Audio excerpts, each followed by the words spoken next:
Hi, I'm Joe St. Henry, and you're watching Inside Lake Orion Schools. This month, we'll be focusing on the restructuring final decisions that were made by Lake Orion School Board in November. With me today, I have Marion Giannopoulos, Superintendent of the district, and Scott Taylor, President of the Lake Orion Community School Board. Thanks for joining me. Good to be here. All right. Before we dive into talking about the restructuring activities in detail, I want to provide viewers with just a quick summary of the four main decisions that were finalized last month. Good idea. So one, Lake Orion will be closing one elementary school. Two, we'll be eliminating the focus school program. Three, we're going to be redistricting all of these students in kindergarten through 8th grade, changing the boundaries of the schools. And then four, we're going to be suspending the intra-district open enrollment. Do I have that right? Yes, and that last one, though, Joe, is just a temporary. Okay, Okay. good, okay. We'll talk a little bit about Right. that. Now, for our viewing audience, I just want to make a point that these decisions were not made hastily. These discussions have been going on with research and plenty of negotiation for quite a long time. I'm hoping maybe we can start out by just providing me with kind of the overlaying factors that have made, forced the district to make these restructuring changes. Well, you're right. This is not something that just popped up. This has been going on. Discussions similar to this have been going on for at least 2 years, maybe even longer. Most of this is precipitated by the fact that we have declining resources. The revenue is not the same as it has been in past years. That's not just to Lake Orion, but to all schools in the state. Our state funding has been diminished. And coupled with that, we're seeing a decline in our enrollment. And what I mean by that, it's not that people are fleeing the district. What it really means is that we are aging out our population of students. In other words, we're graduating more kids at the secondary level, exiting as seniors, than we are bringing in at the early elementary ages. So as a result, if you combine those two factors, it became very apparent a couple of years ago that in order for us to maintain the instructional programs that we value so much in the district, that we really have to look at the district differently and what I'm calling right-size the district to be able to provide financially the right kind of programs for all of our kids without making significant cuts. So that's kind of how this whole thing started. Okay, okay. Scott, you were part of a long-range planning committee that was formed a couple of years ago. Yes. And I think, if I'm not mistaken, that was kind of like the first public-facing activity involved in this whole restructuring process. That's true. Can you kind of describe what that long-range planning committee was all about and what its objectives were and what you accomplished? Sure. Basically, as a board, we decided to reach out to the public, some influential folks that are in the town, and because we needed to really vet through a lot of issues and determine what Lake Orion was going to look like down the road. So we essentially got together, I believe it was 40 or 45 people, from the chief of police to principals in other districts to stay-at-home moms to engineers. We had a great gamut of people, and basically broke into committees and looked at 4 or 5 different areas to really drive down on, and gave us the opportunity to, number one, meet with a lot of people in the community, which was great, and it also gave us the opportunity to really dive down to the details of, as far as enrollment, as far as capacities and things like that. That was the team that I was on. So, but then there was a whole deal on transportation and other ways that we could save money. Because basically we're working on a business plan that was given to us by the state. It's not, these aren't our choices. So I think that was a very good start to this whole exercise, because that gave the opportunity for everybody to see what we had to work with. Okay, great. So yeah, I think that was around the summer of 2015 when that started, Correct. if I'm not mistaken. It was May. Yeah. And then a year ago now, there was the long-range planning committee kind of provided their recommendations to the school board. Describe, what that step was all about. Let me back up 1 minute. One of the things that I valued most about our long-range planning committee is, as Scott suggests, the makeup of that committee included people who were internal staff folks, but it also included a lot of external people. And it helped us build a critical mass of people who would have a better understanding of the issues that the district was facing. And I think that's really critical because we had to reach out into the community. And so they were really given a lot of data and information before they made any decisions, and they were very thoughtful about the approach that they took. They looked at the data and they came to some initial recommendations based on this data. Now the data that was accumulated was data that was collected internally, so we didn't have an outside consultant at that time. They did come to the board and we had a public forum, and actually it was at the library if I'm not mistaken, Right. or it was here at the Orion Orion Center. Center. It was here Yeah. at the Orion Center. Yeah. And we had a huge public meeting, and the committee membership and the chair of the committee, who was Nate Butke, presented what they were making initial recommendations for the board's consideration. Okay. The charge to the committee was they were going to be a recommendation committee, not a kind of an advisory committee, and not a full decision-making committee. So at that point, it really was turned over to the administration, their recommendations. When I say administration, I'm talking about the cabinet level, which is me and the 3 assistant superintendents, and then our building level administrators, to look at those recommendations to see which ones we might be able to make recommendations to the board for their consideration. Okay. Explain, there's been talk about phase 1 activities, phase 2 activities, and so forth. Can you, for the public's understanding, can you provide a quick overview of what some of those phase 1 decisions were, and then how that led into phase 2, which is what I think most people are focusing on? Okay. Well, phase 1 really was a financial, and that was probably about 6 months. We knew we had to find some money by making some significant reductions within the operations of the district. So that was the first thing that we did. We cut about $1.9 million out of existing programs and so forth in the district, operations of the district. And that was, when that happened, I think that was a big timeout for the board, because we've always said that no matter what, when things started to affect the actual programming for the students, then we really needed to look to make a significant change. And I think for me, as soon as that happened, and I know that the media specialists were let go at the middle school level, and as soon as these things started happening, it was for real. Right. I mean, I know it was always for real, but that's when I can remember looking at Marion and saying, all right, now we're in programming. And Heidi has been saying that all along. So I think that was one of the big things that really pushed us into phase 2, was once those programs were truly, starting to be taken apart. And we're required to present a balanced budget. Clearly, every school district is. In order for us to do that for this current year that we're in, we had to make those cuts. And so I think it's really important for people to understand we've cut over $28 million out of our operations over the past number of years. And so we're really down. We were down to what can we cut that has the least effect on programs. And we got to the point where, as Scott said, we couldn't do it anymore.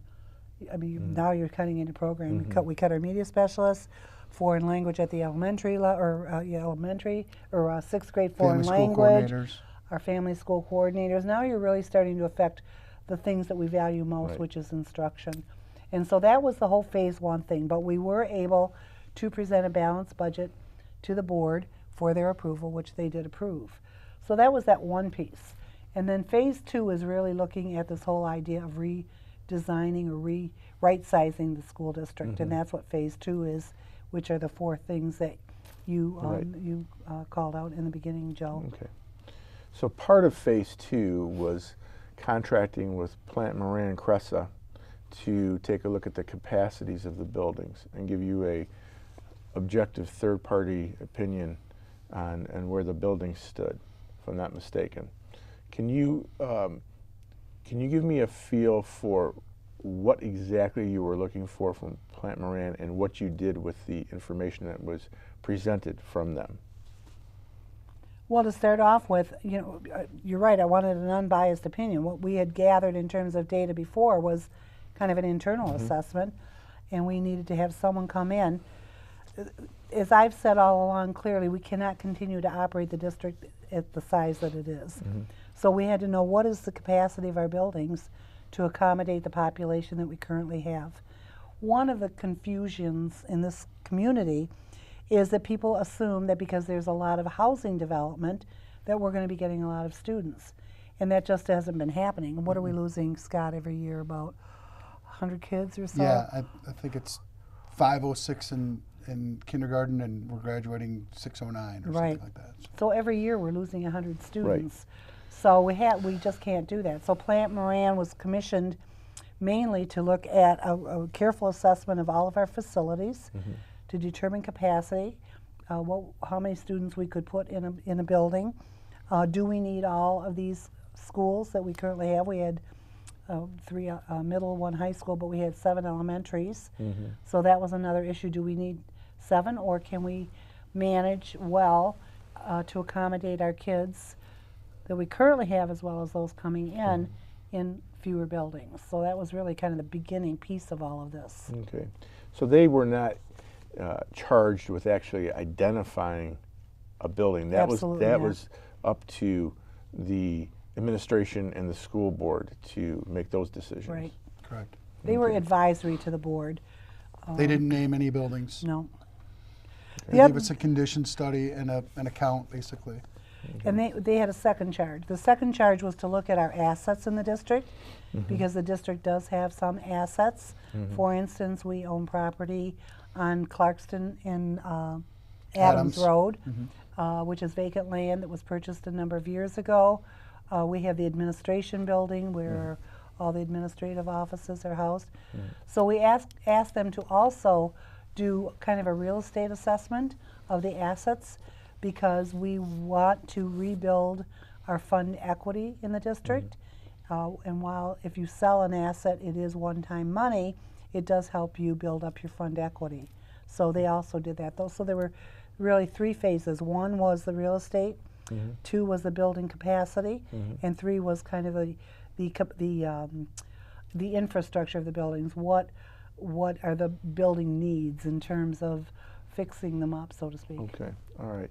So Plant Moran made their presentations to you over the summer, and then late in the summer and into early fall, you started looking at everything and making some initial recommendations from the district level. And one of those recommendations at the time was in terms of the possible closing of a building or the need to close a building. You identified 2 buildings. Weber Elementary is your first choice for closing, and as a backup, Pine Tree Elementary. So could you explain to me, and ultimately last month you selected Pine Tree to be the building to close. Could you explain kind of the rationale behind the switch from Weber to Pine Tree and what was involved there? You want to start, or? I can start. Oh, So, going by the Plant Moran data and the administration's recommendations, with Weber being first, a lot of that was based upon selling that asset. So, and when I say that, I mean the value of that land where Weber sits would be the most valuable if you were to sell. And that included the woods as well Yeah. as Moose Yes, Tree. all the Okay. property. So, as the board, as we all deliberated in several meetings and, in an open forum talking and discussing this,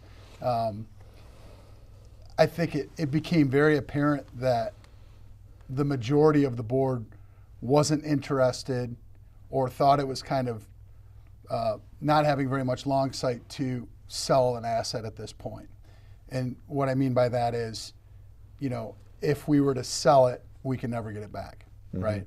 So then all of a sudden, if 5 years down the road there is a blip in the radar for more kindergartners or more elementary students, and we have to come to the public to ask for a bond to build another school, and we just tore one down a couple years ago, I don't think that's very good planning.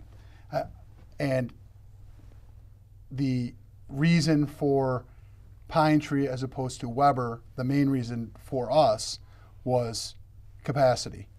And I think that it was 3 classrooms, which doesn't sound like a whole lot, but when you're talking about 3 classrooms at an average of 25 kids per room, that's 75 more kids. So in order to keep the buffer for if we do have some growth in those areas, I thought that the majority of the board felt that the larger school was the school to keep online right now. And there's another consideration. When we looked at which schools to recommend for closure, if you kind of visualize our school district, there's a pocket of elementary schools in one area as opposed to outliers. So as outliers, I'm going to talk about Blanche Sims is in the northern and eastern part of the district. Paint Creek is in the northern and west part of the district. Carpenter is in the southern and western, and then you've got Stadium over here in the southern and eastern. But there's a cluster of 3 schools in the middle, Orion Oaks, Pine Tree, and Weber. So we looked at that initially in terms of trying to decide which school would make the most sense to close. You want to be where there's a cluster of schools and not take your outliers where some of your children, where the population would be. So Orion Oaks was not one under consideration for closure. It was Weber and Pine Tree. So. Okay, all right. Another big decision that was made focused on the elimination of the focus schools, Stadium, Orion Oaks, and Carpenter. Can you explain the rationale behind that decision? One of the things is you have to look at what the starting point is. The starting point is that you're downsizing your district, you're resizing. So you're going to close the school. When you close a school, you've gone from 7 to 6. So now you have 6 schools. We have a very uneven distribution right now in our district of population and enrollment at the various schools. And that's because that we have our focus schools. And for those who may not know what a focus school has been, it's a school where people have the opportunity to send their children and get in a lottery for that. What has happened over the years is that has made the population and distribution of our students very uneven. It's created a 3-tier transportation routing system, which is extremely expensive. And we feel that what is being done in the focus schools, other than the balanced calendar, is being done in all of our other schools. So we felt that all children in the district should have the benefit of an outstanding education, not just in 1 or 2 schools. So that kind of is the impetus behind that. And in order to even out the district, we have to really level out everything. And that's really part of the reason the intra-district choice will be eliminated for 1 year until we even out the population and redraw the boundaries. I think once the board unanimously thought that we should close a building, because essentially we're educating 6 buildings worth of kids in 7 buildings, right? So the hardest thing for any of us to do is to get that down to 6 buildings, because no matter what we do, that's somebody's home building, and we totally understand that. I have elementary kids, you had elementary kids, you had elementary kids. We know that that's a difficult thing. But once that decision was made and that we decided that that is the smartest financial thing that we can do, the rest of the decisions are just kind of effects of that, because, you know, where do you absorb these 500 kids? You can't absorb them just into 2 schools or 3 schools. You have to absorb them into all the schools. And I think, like Marion said, things were getting so out of whack where you had waiting lists on one side of town, on the other side of town there's empty classrooms. I think to get a good start of where kids are in the spots where they live, and you get a nice, a good blend, because the district is very blended as far as where the pockets of people are, and many of them are near schools. And I think that we will see that it'll flow nice as far as filling them up. So what will be the benefits when you sit down and redraw the boundaries for the schools? What are you hoping to accomplish? Beyond hope, we expect to accomplish an even distribution of children from among all of our students going to the schools that are closest to their neighborhood. And if your goal is to save money, how does the redistribution, the more even distribution of students accomplish that for the district? Well, you're utilizing your assets, and you don't have a classroom that's got 19 students in it at one school and a classroom that has 26 students in another school. It allows you to even it out. I mean, that's really the cost savings is, operating at a optimum level. Closing a school saves the district close to $500,000 a year, which is big money. Just for the one, building. just for the, the operations of any one building. That's one piece. There will be a slight reduction in staff. Some people are very concerned and have asked, oh my goodness, what's going to happen to all of the teachers at Pine Tree? We're not losing the population, we're just losing the building. So those teachers will be placed in other situations, although I do anticipate by tightening up the classroom situation that Scott just mentioned, we'll see some staffing reductions as well. The transportation is going to be a huge one. It's going to really help us in terms of the cost for transportation.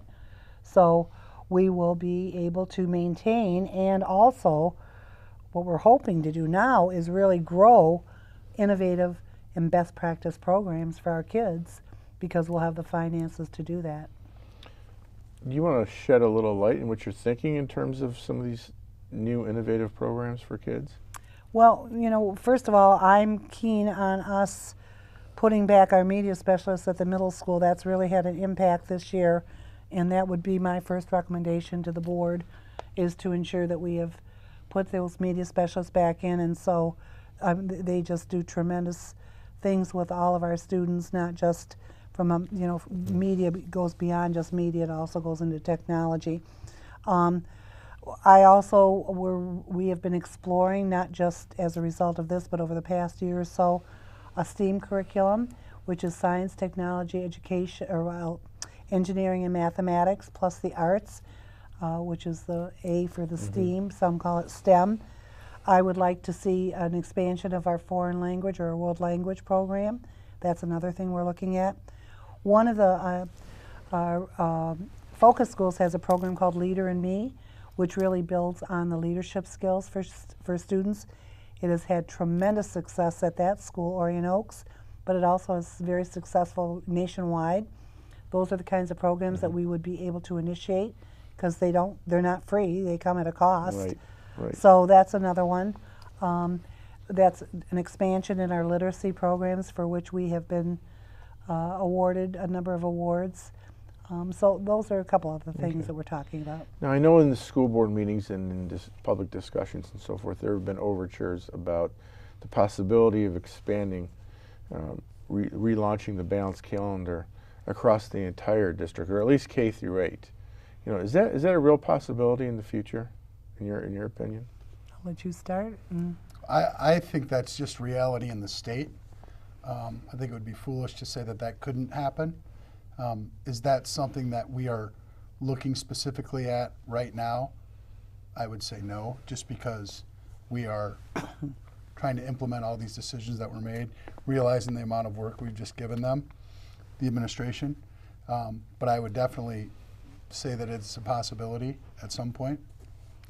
I have been an advocate of a balanced calendar since I've been in this district. That structure, in my mind, makes sense. As Scott says, the state is leaning in that direction. In fact, they even give grants to school districts that are implementing that. I think it's a very real possibility, certainly not for this next year, though. I think that we need to look at it, though, as a district-wide concept in the future. Okay. So, you know, these restructuring decisions were announced last month.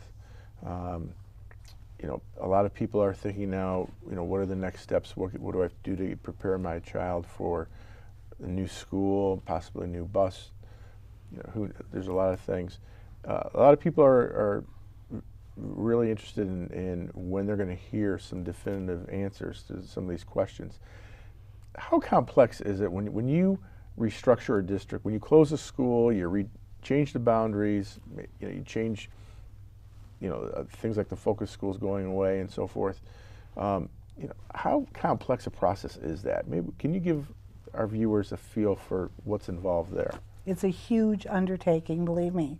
It sounds simple. We'll close the school and just send everybody somewhere. We have been spending hours and hours and weeks on the redistricting because you first have to determine where is your population of children. So we've been doing that over the last few weeks, working with our internal folks as well as transportation to determine where the kids live.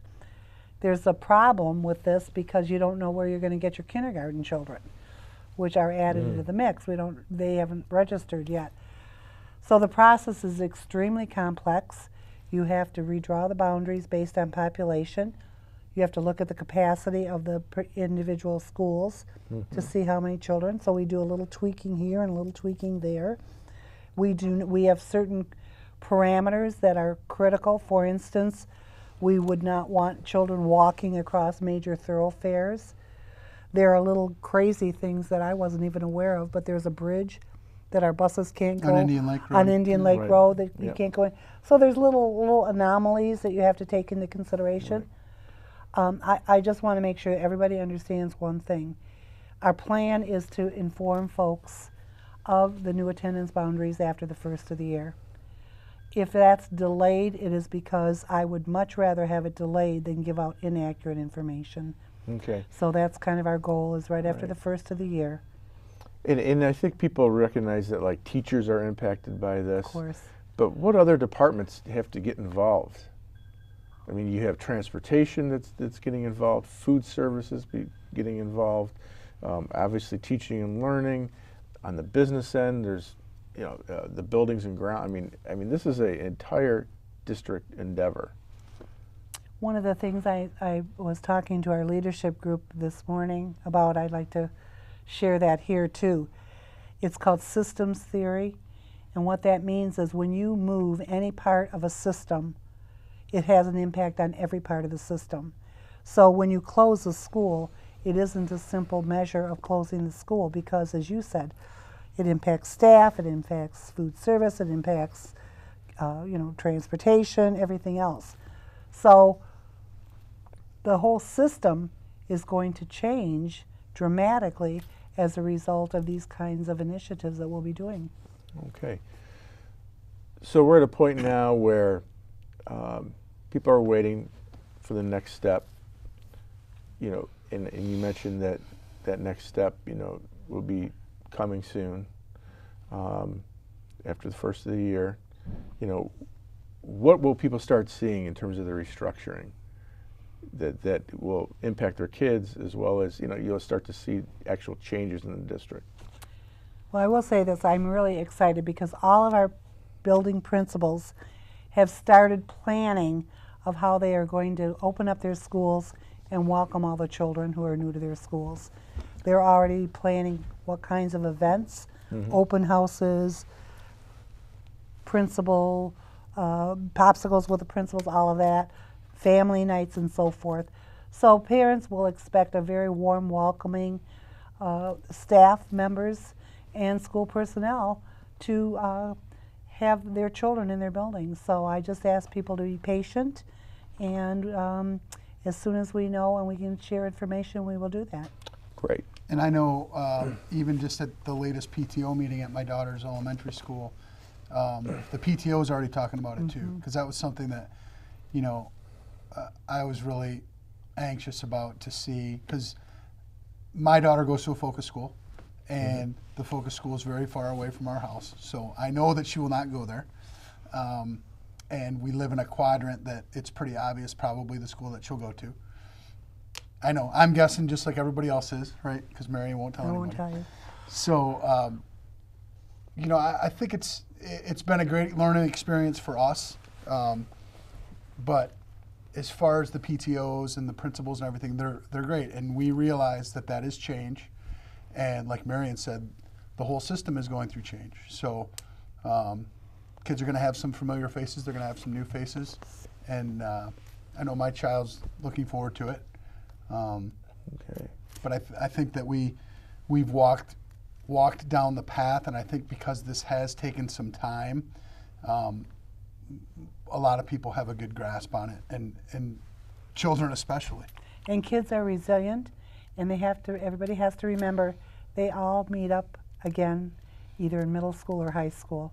Right, So. right. Great. Well, Marion, thank you for joining us. Scott, thanks for joining us today. Thank you, Joe. Until next month, this is Joe St. Henry, and thank you for viewing Inside Lake Orion Schools.